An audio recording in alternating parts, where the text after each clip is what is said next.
तो बच्चे मेरे प्यारे स्टूडेंट, चलिए हम लोग समझते हैं क्लास 8 VBI ऑब्जेक्टिव क्वेश्चन। ठीक है, याद रखेंगे हम लोग सभी लोग। ठीक है, संघवाद है। संघवाद का अर्थ क्या होता है?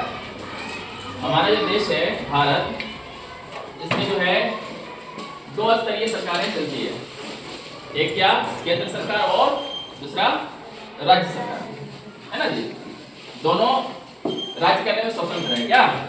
तो ये दो तरह के स्तर के सरकार को क्या कहते हैं? संघवाद कहते हैं। उसे क्या कहते हैं? संघवाद कहते हैं। याद रहेगा। अब जो है दूसरा, संविधान सभा की संघीय यानी संघ संविधान समिति के अध्यक्ष कौन थे? याद रखिएगा, संविधान सभा की संघ या संघीय संविधान समिति के अध्यक्ष जो थे वो कौन थे? पंडित जवाहरलाल नेहरू। कौन थे? पंडित जवाहरलाल नेहरू। पंडित जवाहरलाल नेहरू जो है भारत के प्रथम प्रधानमंत्री भी हुए। क्या हुए कि नहीं जी? भारत के प्रथम प्रधानमंत्री कौन थे? पंडित जवाहरलाल नेहरू। और भारत के प्रथम राष्ट्रपति डॉक्टर राजेंद्र प्रसाद। याद रखिए, आप लोग भूलते बहुत हो। इतने सारे चीज मैं लिखाता हूँ, लेकिन आप लोग याद नहीं रखोगे तो क्या फायदा होगा? क्या उसका लाभ मिलेगा? उसका कोई परिणाम निकलेगा जी? नहीं निकलेगा ना। इसलिए आप लोग याद रखने का प्रयास करिए। भारत के प्रथम प्रधानमंत्री कौन थे? पंडित जवाहरलाल नेहरू। और भारत के प्रथम राष्ट्रपति, भारत के प्रथम शिक्षा मंत्री अब्दुल कलाम आजाद। भारत के जो है प्रथम गृह मंत्री सरदार वल्लभ भाई पटेल। कौन? सरदार वल्लभ भाई पटेल। और वो क्या थे? भारत के जो है प्रथम उप प्रधानमंत्री भी रहे, है ना जी।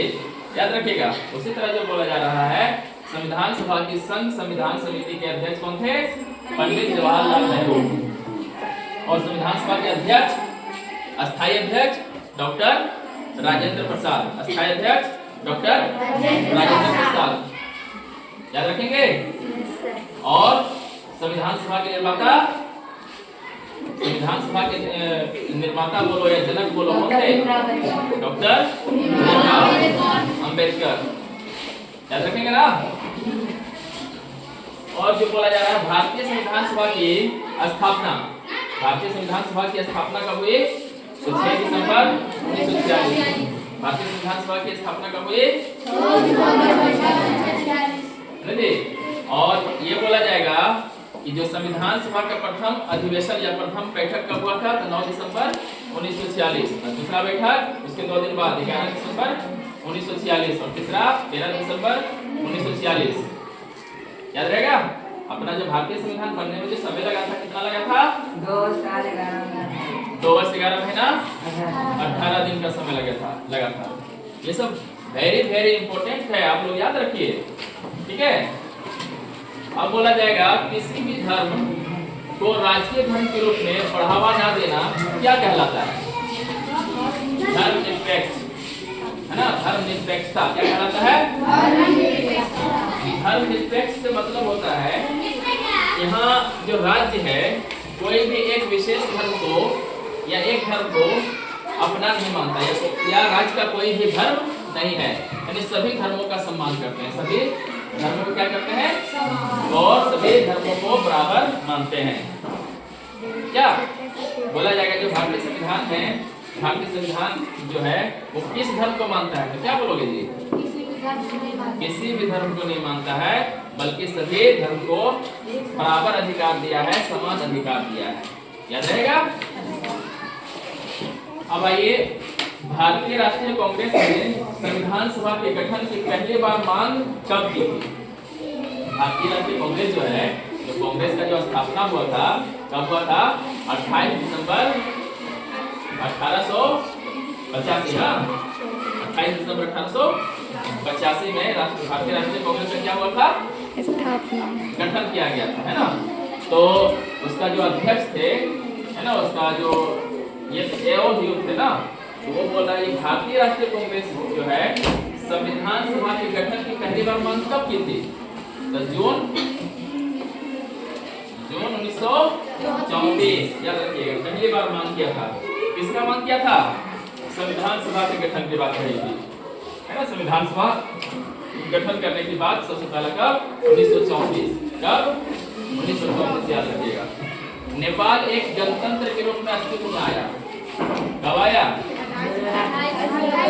28 मई 2008 को, 28 मई 2008 को जो है नेपाल में आया, एक गणतंत्र के रूप में आया, है ना जी। गणतंत्र और राजतंत्र दो अलग अलग चीजें है ना, दो अलग अलग शासन करने की क्रिया प्रणाली है।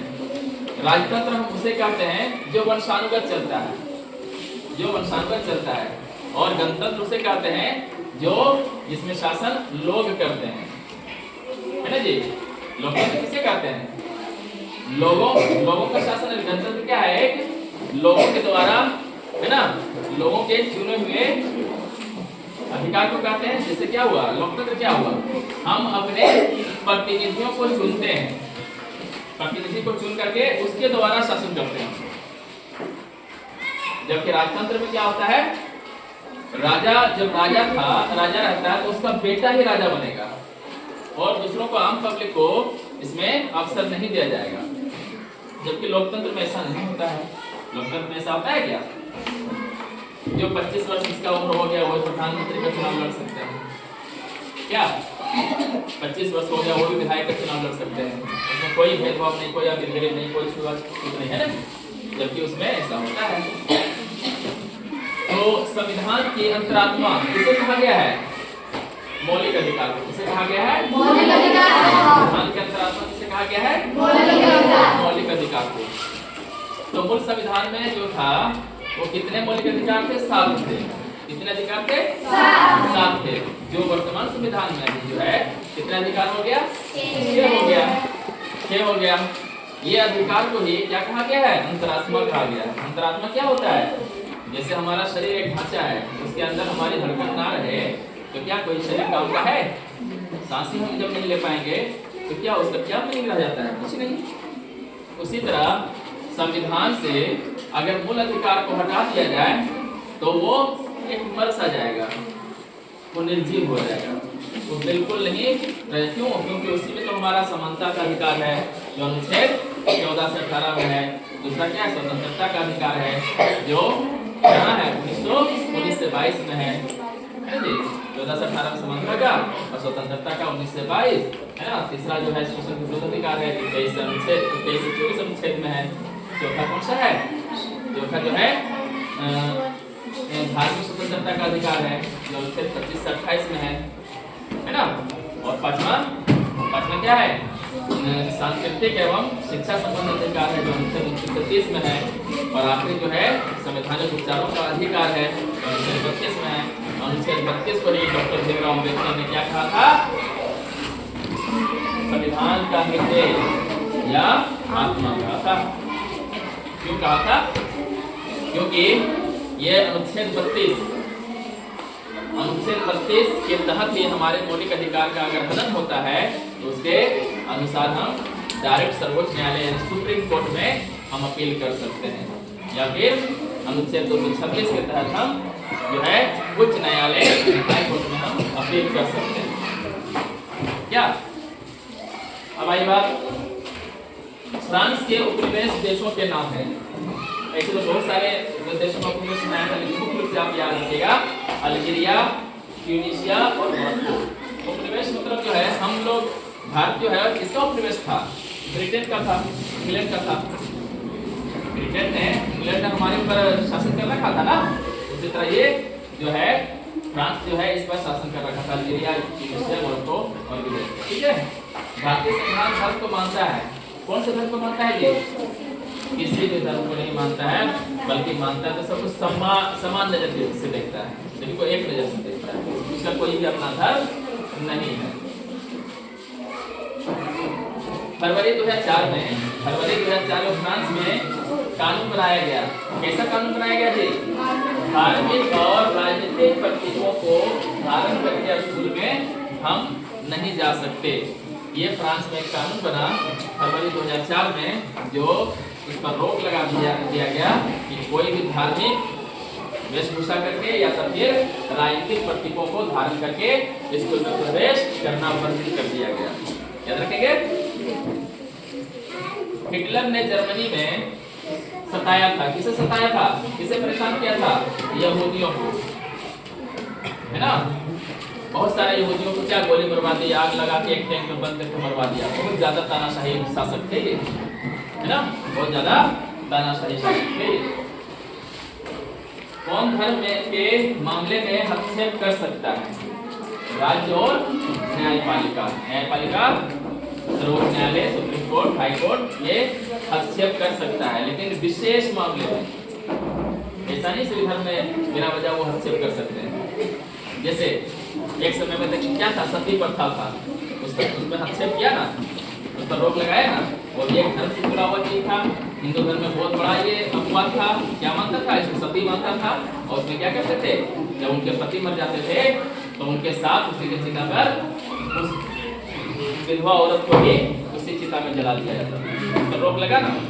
ये धार्मिक मामले में कोई ना कोई कानून बना ना, राज्य रोक लगाया, है ना। बाल विवाह, बाल विवाह ये एक बहुत बड़ा अभिशाप है।